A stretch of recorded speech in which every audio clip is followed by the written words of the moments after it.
ఇలాంటివన్నీ మన మైండ్ ఆలోచించడం వల్ల మన వాయిస్ని మనమే టైట్ చేసేసుకుంటాము. దేవుడు డూప్లికేట్ వాయిస్ని క్రియేట్ చేయలేదు. నాకు ఇచ్చిన వాయిస్ మీకు ఇవ్వలేదు, మీకు ఇచ్చిన వాయిస్ నాకు ఇవ్వలేదు. ఎవరితోటో మీరు చప్పట్లు కొట్టించుకోవాలని చెప్పేసి మీరు పాడట్లేదు.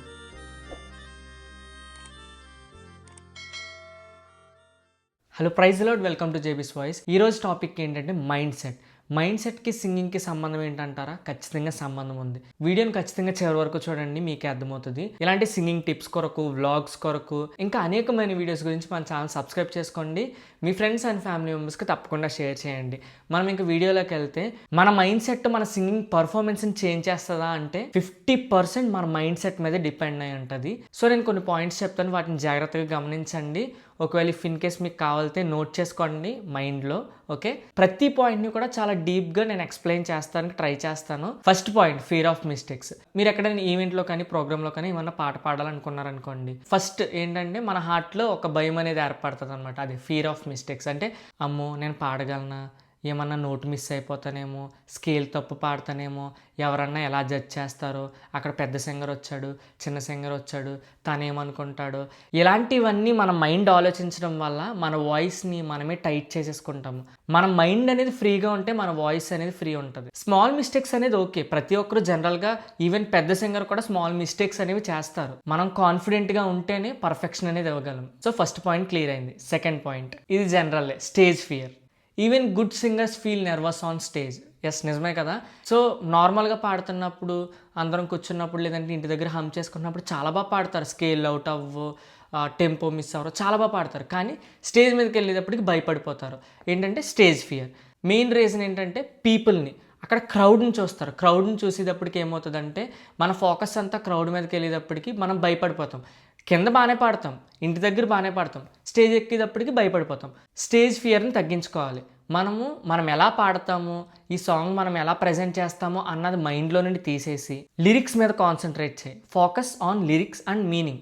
దాని యొక్క మీనింగ్ని మీరు ఆస్వాదిస్తూ, అంటే ఇప్పుడు ఫర్ ఎగ్జాంపుల్ ఒక సాంగ్ ఉన్నదనుకోండి, ఇప్పుడు నీవే కావాలేసయ్యా నీతో ఉంటానయ్యా అన్నప్పుడు, అవునయ్యా నువ్వే కావాలేసయ్యా నీతో ఉంటానయ్యా అని ఆ సాంగ్లో మనం మమేకం అయిపోవాలన్నమాట. అప్పుడు మనం సాంగ్ యొక్క పర్ఫెక్షన్ గురించి ఆలోచించము.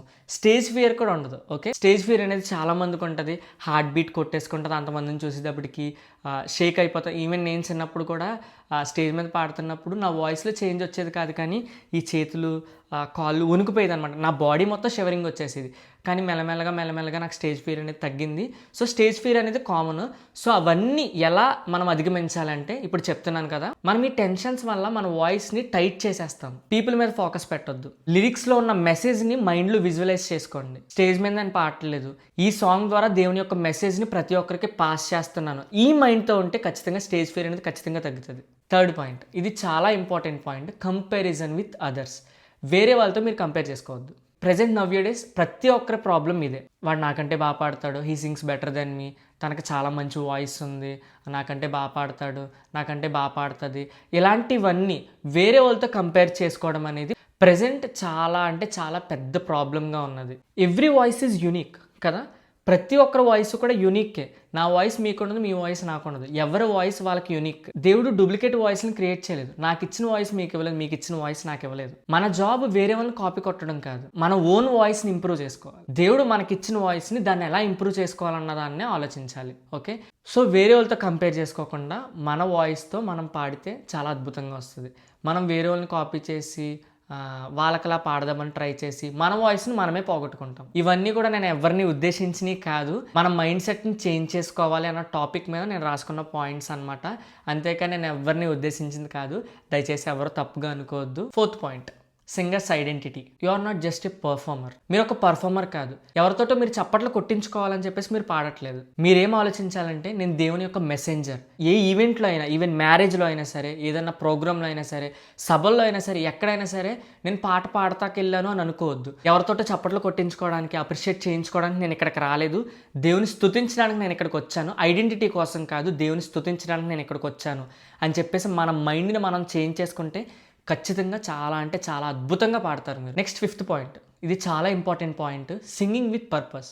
మీరు పాట పాడే ముందు నేను ఎందుకు పాడుతున్నాను అనేది ఒక్కసారి ఆలోచించుకోండి. లైక్స్ కోసం పాడుతున్నావా, ఫేమ్ కోసం పాడుతున్నావా, లేదంటే హృదయాల్ని ఆకట్టుకోవడానికి పాడుతున్నావా, హృదయాల్ని హత్తుకునేలా పాడుతున్నావా? మనం పాడేది దేనికోసం? అందరూ మనల్ని అప్రిషియేట్ చేయడానిక? అంటే ముందు పాయింట్లో కూడా సేమ్ ఇదే కంటెంట్, కానీ ఇది డిఫరెంట్. ఒకసారి కరెక్ట్గా ఆలోచించుకోండి.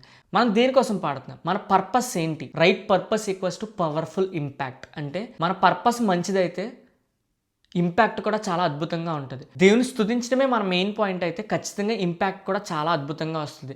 అంటే నువ్వు ఎక్స్పెక్ట్ చేయని రీతిలోనే అందరూ నిన్ను మెచ్చుకుంటారో చాలా అద్భుతంగా వస్తుంది. అదేం బ్రదర్ ఇందాక అన్నారు కదా, ఎవరితోటి చప్పట్లు కొట్టించుకోవడానికి మీరు పాడొద్దు, దేవుని స్తుతించడానికి పాడండి అని చెప్పేసి అన్నారు కదా, మరి ఇప్పుడేంటి ఎలా అంటున్నారంటే, అదే మన పర్పస్ మంచిదైతే మనం ఊహించకుండానే చాలా అద్భుతమైన ఇంపాక్ట్ వస్తుంది. నేను ఏం చెప్తున్నానంటే మనం మైండ్ చేంజ్ చేసుకోమని చెప్తున్నాను. Confidence comes from preparation. Confidence ఎలా వస్తుందంటే ప్రాక్టీస్. ఈ స్కేల్ మీరు ఫైండ్ అవుట్ చేసుకోవాలి. Practice, knowing your scale. A song పాడినా సరే మనం ఎలా పాడుతున్నాము, అంటే ఎక్కడ ఎత్తుకోవాలి, ఎక్కడ డౌన్ చేయాలి, ఈ స్కేల్లో పాడాలా, ఏ స్కేల్లో పాడాలి, ఇవన్నీ మన ప్రాక్టీస్ మీదే బేస్ అయి ఉంటుంది. నెక్స్ట్ సిచ్యువేషన్కి తగ్గట్టుగా సాంగ్ని సెలెక్ట్ చేసుకోవాలి. నెక్స్ట్ చాలా ఇంపార్టెంట్ విషయం, హ్యాండ్లింగ్ క్రిటిసిజం. క్రిటిసిజంని చాలా మంచిగా హ్యాండిల్ చేయండి. ఎవరికైనా, సింగర్స్కైనా, మ్యూజిషియన్స్కైనా క్రిటిసిజం అనేది తప్పదు. నువ్వు ఎదిగితే నేను తట్టుకోలేను, నేను ఎదిగితే నువ్వు తట్టుకోవాలి. అంటే నేను జనరల్గా చెప్తున్నాను అనమాట. ఒకరు ఎదుగుతున్నారు అంటే ఖచ్చితంగా వాళ్ళని డౌన్ చేద్దామని అనేక మంది వెయిట్ చేస్తారు. ఓకే, ఒక సింపుల్ చెప్తే నాకు సామెత గుర్తు రావట్లేదు, కానీ కాసే చెట్టుకే రాళ్ళు కదా. ఇప్పుడు ఒక చెట్టుకి, అంటే నేను ఎక్స్ప్లెయిన్ చేస్తాను, మీరు నవ్వుకోవద్దు. ఒక చెట్టు ఉన్నది అనుకోండి, ఆ చెట్టుకి ఎలాంటి పళ్ళు లేవు, అప్పుడు దాన్ని ఎవడో చూడ్డు. ఓ చెట్టు ఉన్నది, ఆ చెట్టుకి మామిడి పళ్ళు అన్నీ కాస్తున్నాయి అనుకోండి, మనం ఏం చేస్తాం? రాళ్ళు ఇసురుతాం, అంతే కదా. ఏమీ లేని చెట్టు మీదకి ఎవరన్నా రాళ్ళు ఇసురుతారా? ఇసరు కదా. పళ్ళు ఉన్న చెట్టుకి ఖచ్చితంగా రాళ్ళు ఇసురుతారు. అలాగే నువ్వు ఎదుగుతున్నప్పుడు ఖచ్చితంగా చాలామంది నిన్ను ఎలా డిస్కరేజ్ చేయాలి, నిన్ను ఎలా డౌన్ చేయాలని చాలామంది వెయిట్ చేస్తారు. వాటన్నింటినీ మైండ్లో పెట్టుకుని ప్రేయర్ఫుల్గా క్రిటిసిజంని హ్యాండిల్ చేయండి. క్రిటిసిజంని ఎక్కడ వరకు తెచ్చుకోవద్దు, ఎక్కడితో వదిలేయండి. మనం విన్నామా, అక్కడితో వదిలేయండి. మనం దాన్ని పట్టించుకుంటే మన ఎదుగుదలకి అక్కడితోటే స్టాప్ అయిపోతుంది. నువ్వేం చేసినా సరే నిన్ను డౌన్ చేయాలనుకున్న వాళ్ళు చాలామంది వెయిట్ చేస్తారు. సింగర్స్ అయినా, మ్యూజిషియన్స్ అయినా, ప్రతి ఒక్క దాంట్లో ఈ రెండే కాదు, ఎక్కడైనా సరే నువ్వు ఎదుగుతున్నావు అంటే ఖచ్చితంగా నిన్ను లాగడానికి అనేక మంది వెయిట్ చేస్తారు. ఇంకా సోషల్ మీడియా గురించి అయితే చెప్పవసరం లేదు. ఇవన్నీ మనం పట్టించుకుంటే మనకు మనమే దిగిపోతాం. దేవుడు మనకి ఇచ్చిన దాన్ని పెంచుకుంటూ వెళ్ళాలి, కానీ ఎవరో ఏదన్నారని మనకు మనమే తగ్గించుకుంటూ రాకూడదు. క్రిటిసిజంని చాలా జాగ్రత్తగా హ్యాండిల్ చేస్తూ ముందుకెళ్ళండి, అంతే. అండ్ లాస్ట్ పాయింట్ ఏం చెప్తానంటే మైండ్ వాయిస్ కనెక్షన్. అదేం బ్రదర్ అంటే, ఎస్, మన మైండ్ స్ట్రెస్లో ఉన్నదనుకోండి, బ్రీత్ సరిగ్గా ఎక్కువ సంథింగ్ డిఫరెంట్గా, మన బ్రీత్ కూడా సరిగ్గా ఉండదు, థ్రోట్ కూడా సరిగ్గా ఉండదు, థ్రోట్ కూడా టైట్ అయిపోతుంది. మన మైండ్ సరిగ్గా ఉంటేనే కదా మన ఆర్గన్స్ అన్ని సరిగ్గా పనిచేసేది. స్టేబుల్గా ఉండదు, గట్టిగా పాడేస్తావు, ఒకసారి స్లోగా పాడేస్తావు, పిచ్ కూడా మనం పాడే పిచ్ కూడా సరిగ్గా ఉండదు. అంటే మన మైండ్ అనేది చాలా కీ రోల్ ప్లే చేస్తుంది.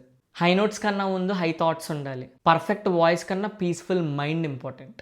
ఇప్పుడు నేను చెప్పిన ప్రతి పాయింట్ కూడా మైండ్కి సంబంధించింది. మన మైండ్ సరిగ్గా ఉంటే 50% ఆఫ్ ద సాంగ్ మన మైండ్ సెట్ మీద డిపెండ్ అయి ఉంటుంది. మన మైండ్ సెట్ కరెక్ట్గా ఉంటే ఇవన్నీ మనం చాలా ఈజీగా ఎదిరించగలం. అండ్ ఫైనల్లీ లాస్ట్లో ఒకటే చెప్తాను, ఎవరో ఏదో అనుకుంటున్నారని చెప్పేసి మైండ్లో నుండి తీసేయండి.